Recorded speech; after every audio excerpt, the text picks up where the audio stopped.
Mardi 7 janvier, sur les communes de Chambon et de Landré, était organisée par la société Bayware une visite de fin de chantier éolien.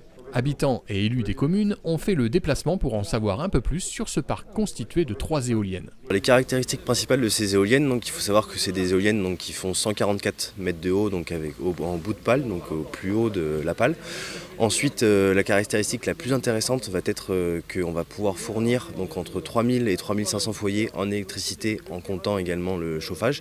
Donc c'est vraiment l'information la plus importante à retenir sur le projet. Afin qu'elles soient les plus discrètes possibles, les ingénieurs ont travaillé sur les nuisances sonores provoquées par les éoliennes et sur la problématique de l'acheminement des tronçons de l'usine jusqu'au chantier. C'est des éoliennes donc, qui sont au summum on va dire, de la technologie.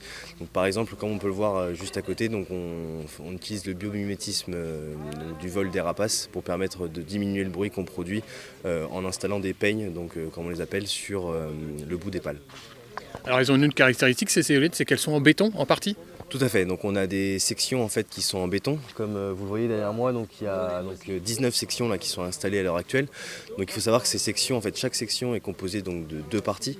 Donc l'avantage de ces sections, c'est qu'elles sont en 2 parties, comme je vous ai dit, et qui nous permet en fait, de les transporter par camion, les acheminer jusqu'ici de façon beaucoup plus facile, donc si c'était juste une seule section en acier. Et le deuxième avantage aussi, c'est que ces sections sont produites à Compiègne, donc dans l'Oise, et donc voilà, ça nous permet de réduire les distances de transport jusqu'ici.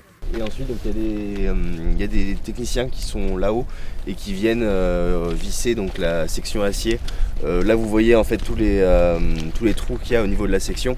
Et on va venir visser avec des boulons. Donc ça se rapproche beaucoup de l'industrie navale, ce genre de technologie. Et on va venir voilà, positionner cette section tout en haut du mât. L'installation de nouvelles éoliennes en Charente-Maritime fait toujours autant polémique. Mais à Chambon, les élus ont soutenu le projet sans, semble-t-il, de véritable opposition de la population. Quand il y a eu un exposé dans la mairie, finalement, on n'a pas eu trop de monde qui est venu s'y intéresser. Après, on n'a pas eu vraiment de retour négatif. Voilà. Et puis il faut savoir que c'est aussi pour la commune, c'est des retombées économiques quand même, par les taxes et tout ça. Mais voilà, globalement, on n'a pas eu de manifestation anti-parc éolien ou quoi que ce soit comme ça. Pour vous, il y a trop de projets sur la Charente-Maritime ou ça reste encore raisonnable ? Alors, moi, je fais partie des gens qui préfèrent avoir un parc éolien à côté de chez eux plutôt qu'une centrale nucléaire. Donc, bon, voilà, ça c'est mon point de vue. Donc moi, ça ne me dérange pas. D'autres projets en perspective sur la Charente-Maritime ? Alors on a un projet donc, qu'on va construire effectivement sur les communes de Chantemerle sur Soie et Torxay. Donc voilà. Et ensuite on a en 2017 on a inauguré un parc à Saint-Pierre-de-Juillet. Donc voilà, c'est les perspectives qu'on a eues et qu'on a à l'heure actuelle sur le département. La mise en service des 3 éoliennes est prévue pour mars 2020.